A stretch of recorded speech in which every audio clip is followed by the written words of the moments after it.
10वीं और 12वीं की बोर्ड की परीक्षाओं को टाल दिया गया है।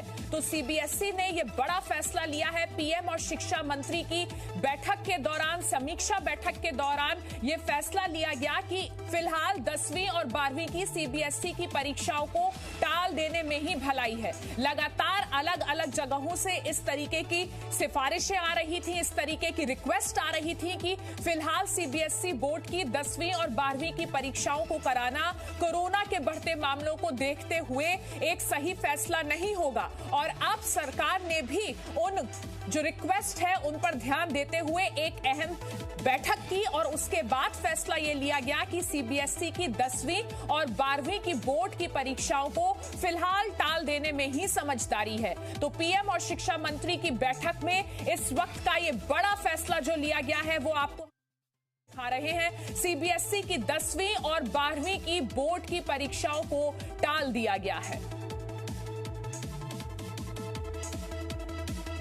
से कुछ देर पहले प्रधानमंत्री और शिक्षा मंत्री की बैठक हुई, जिसके बाद कोरोना के बढ़ते मामलों को देखते हुए यह फैसला लिया गया कि फिलहाल सीबीएसई की 10वीं और 12वीं की परीक्षाओं को कराना समझदारी नहीं होगी। और यही वजह है कि यह बड़ा फैसला लिया गया है सीबीएसई के छात्रों के लिए। इस वक्त की सबसे बड़ी खबर, और आपको यह भी जानकारी दे दें कि 1 जून को फिर से बैठक होगी, स्थिति का दोबारा जायजा लिया जाएगा और उसके बाद आगे की डेट दी जाएगी।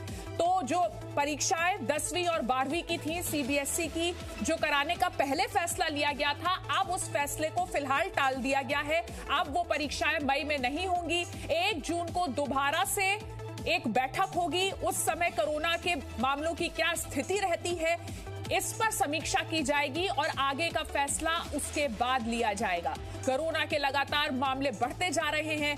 पूरा देश इस वक्त कोरोना की दूसरी लहर से जूझ रहा है और ऐसे में प्रधानमंत्री मोदी का बड़ा फैसला, सीबीएसई की 10वीं और 12वीं की परीक्षाओं को फिलहाल टाल दिया गया है। 4 मई से जो परीक्षाएं शुरू होनी थी उन्हें फिलहाल टाल दिया गया है और जो जानकारी हमें मिली है उसके मुताबिक 1 जून को दोबारा से एक समीक्षा बैठक होगी, स्थिति का जायजा लिया जाएगा और उसके बाद बहुत मुमकिन है कि आगे की किसी डेट पर फैसला लिया जाए।